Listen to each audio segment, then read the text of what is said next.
Oh, I love summer.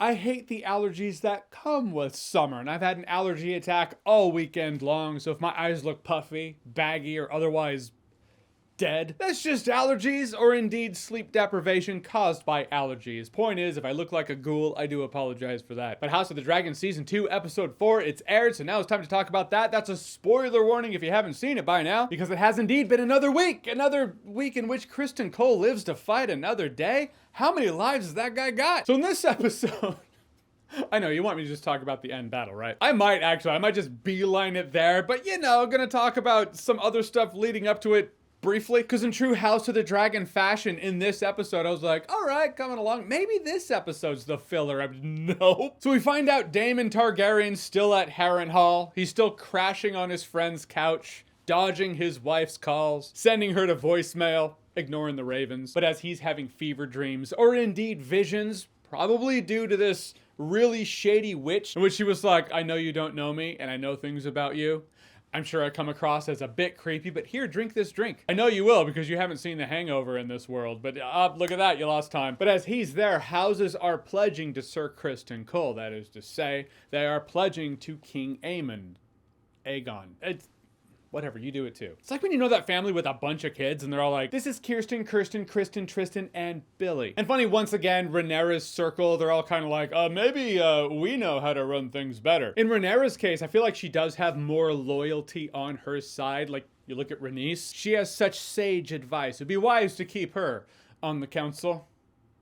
Whereas you look at Aegon, he's just surrounded by people who just deal with him. I mean, Otto Hightower is a main player who put him there, and now Otto Hightower is just kind of gone. Side note, at the council, when he was taking that, they have those little spheres, those balls, and he was just making it go around the plate. How satisfying was that shit? I couldn't be on the council, because that's what I would do. I'd be like, yep, I'm perfecting this craft. I'd be executed day 2 for just being too annoying. He's the king, he gets away with it, but his mom was like, look, just be a good leader, and just do nothing. Just be there for us to stamp your face on a coin, and that's that. That's your purpose. Not thinking at all, he'd be like, I'll show them to my dragon. Dude really thought he was gonna ride into battle all like, now let's get a move on. We've got a battle to win here. Which, to be fair, situation did go down very similar. Execute Order 66. And this is where the shit truly hits the wings, my friends. Because Sir Criston Cole, hand in the queen, was like, let's take this fort. And everyone's like, dude, that's so close to Rhaenyra and her dragons. Let's not. That sounds like madness. But dude had a plan. His plan was to have Murderface ride in on the Shadow of the Colossus at 0 hour and kill one of the dragons. Or however many dragons were brought into battle, I'm sure. Lucky for Rhaenyra, like Rhaenyra was gonna fly into that battle. That's the kind of leader she is. It's the kind of leader to get behind. I mean, to be fair, Aegon also flew into battle on his dragon, but the motivation was different. Plan was going solid until Aemon saw his brother, the king, fly into battle. You saw it in his eye. That brother of mine could fuck up a cup of coffee. But now a land skirmish has turned into a dragon fight, and it just feels different. Everyone on the ground, like the dragons are clawing at each other. Oil and tar is just spilling out of them onto the people below. Until Aemon shows up riding on the back of Vhagar, and then you're like, oh, by dragons, I meant dragonflies. That's what we are in comparison. It was intense, though I was like, so Rhaenys is going to die. But man, when Aemon saw that opportunity, Aemon did not give a fuck. Did he seize an opportunity, or was he just trying to kill Rhaenys and her dragon and hopefully not his brother? I bring this up because I've already seen the conversation of, well, did Aemon really mean to kill Aegon? Or was it all just an accident? He was just trying to kill Rhaenys. Dragonfire being a weapon, let's compare it to an earth weapon. If Aemon saw his brother fighting someone and then just whipped out Old Painless and started spraying, safe to say he didn't give a shit about his brother's safety. See, I'm saying dude totally meant to kill his brother. So King Aegon and his dragon go down. Then Rhaenys is like, oh, I think it's over. I'm like, no, look up, look down, look all around.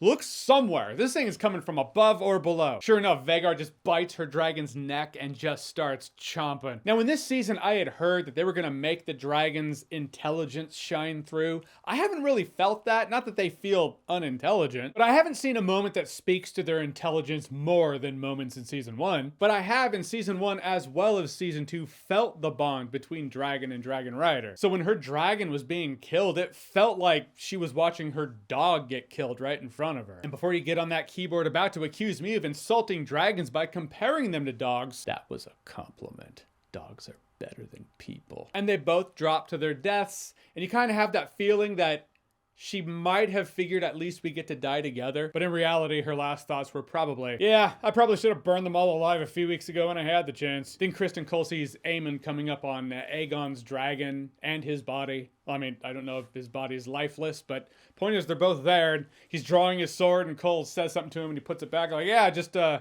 looking out for my brother's safety. You only get a brief glimpse of Aegon, which makes me think he's probably still alive. I feel like if he were dead, they would definitively let you know, yeah, he is dead. Who knows how it'll go down next week, which is kind of the sentiment I have at the end of every House of the Dragon episode. Oh, the drama in Westeros, my friends. But you know, before in the episode, where it just kind of showed the aftermath of a battle and then Kristen Cole beheads that dude. I didn't read the book and I don't know his name, nor do I care. But I will give credit that always stood out in Game of Thrones, what Ned Stark said, the one who passes the judgment should be the one who swings the sword. At least Kristen Cole had the guts to behead the dude himself. But we came in at the end of the battle and I was like, oh man, why did we miss out on the battles in this show? I'd like to see more battles. No, they were just holding that budget for the end of the episode. Do you want to see a land battle among people, which you've seen a million times before in a million other things? Or do you want to see a dance of dragons? Well played. That's fair. Good call. There's a House of the Dragon Season 2, Episode 4. Have you seen it? What did you think about it? Whatever you thought, comment below. Let me know. And as always, if you like what you've seen here and you want to see more, click right here to see more.